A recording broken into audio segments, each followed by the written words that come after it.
All right, let's talk about something we've all felt. You know the drill. You set a big goal. You're going to save more money, hit the gym every single day, finally write that novel. You're fired up, you're motivated.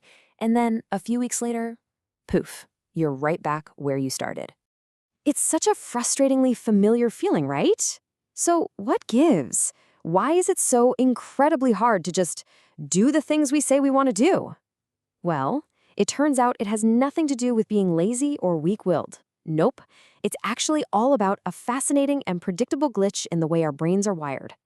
And if you want to know just how common this struggle is, well, the data is kind of brutal.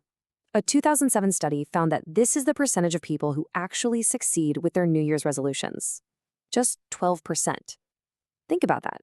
For every 10 people vowing to make a change, maybe one actually pulls it off. Yikes. And it's not just New Year's resolutions. If you look at something as serious as quitting smoking, the annual success rate is even lower, less than 7%. So if you've ever felt like you're fighting a losing battle with your own goals, you are so far from alone. The deck really does feel stacked against us. The big question is, why? This brings us right to the heart of the matter, the goal paradox. We end up sabotaging our own best intentions, not because we're flawed, but because there's a civil war happening inside our own heads between two very different versions of ourselves. Let's meet the two combatants in this war. On one side, you have your planner self. This is you at your absolute best. You're thinking clearly, focused on the future, setting amazing goals. But then there's the doer self, and the doer lives completely in the present moment. The planner says, I should definitely eat a healthy salad for lunch. The doer says, ooh, but that pizza looks really good right now. And this constant tug of war has a scientific name. It's called present bias. It's this powerful built-in glitch in our mental software that makes us overvalue immediate rewards and heavily discount future ones. That awesome future reward, like being financially secure, feels distant and abstract. But the immediate pleasure of skipping the gym and watching TV, that feels very, very real. And just to make things even harder, outside forces can pour gasoline on this fire. As Stanford psychologist Kelly McGonigal puts it, the biology of stress and the biology of willpower are simply incompatible. When we're stressed, our brain flips into survival mode. It's not thinking about long-term goals, it's focused on getting through the next 5 minutes, which is the exact opposite mindset we need for self-control. This all points to a really crucial idea. Willpower is not infinite. The best way to think about it is like a muscle. And just like any muscle, it gets tired the more you use it. Every time you resist a distraction or force yourself to focus, you're doing a rep. And things like stress or not getting enough sleep, they totally drain that muscle. So while you can train it over time, just relying on willpower alone is a losing strategy. We need to be smarter. So if our willpower is flawed and gets exhausted easily, how in the world do we achieve anything hard? Well, we have to get clever. And the solution actually comes from an ancient strategy, famously used by the Greek hero Odysseus. To resist the deadly song of the sirens, he didn't just try harder. He had his men tie him to the mast of his ship.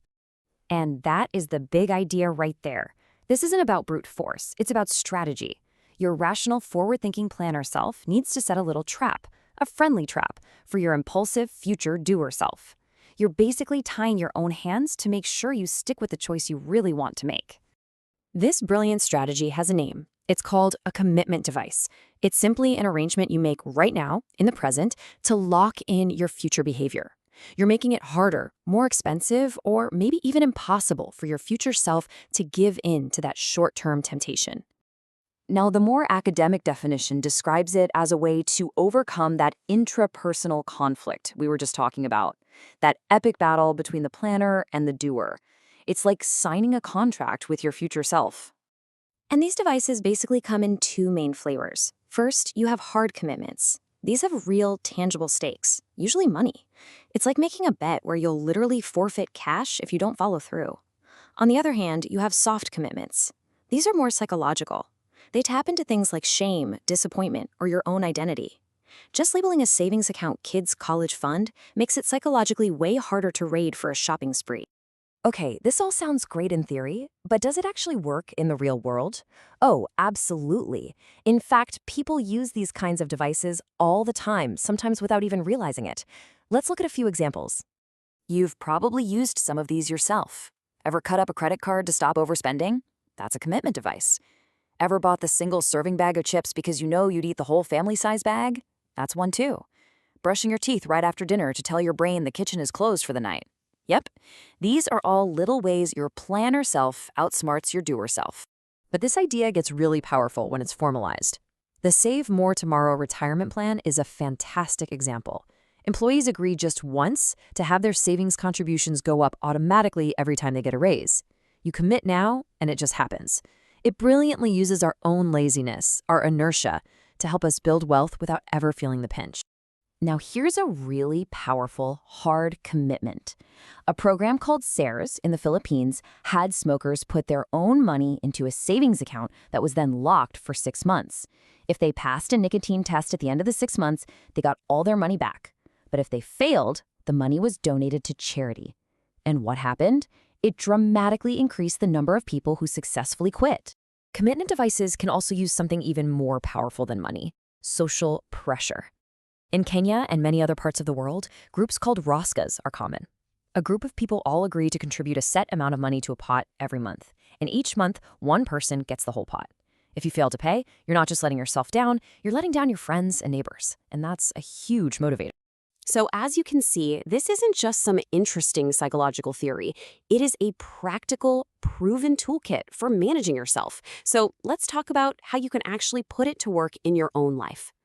But first, we have to reframe this whole idea, because this part is crucial. Using a commitment device is not a sign of weakness. It's not an admission that you lack willpower.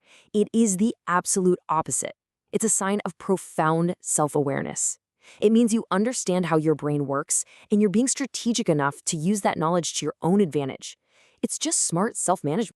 So, how do you build one for yourself? It's a simple 3-step process. First, identify your goal. Get crystal clear on what your planner self really wants. Second, anticipate your temptation. Be honest with yourself. How is your future doer self most likely to try and sabotage you? And third, build your commitment. Design the trap. Make it easier to follow through than it is to give in. So that really just leaves us with one final thought. Think about your most important goal. You know the one that's been nagging at you, the one that always seems to slip away. Now that you have this new toolkit, you can ask yourself, what is the one goal that you care about so much you'd be willing to tie yourself to the mast for it? Because the answer to that question might be the key to finally making it happen.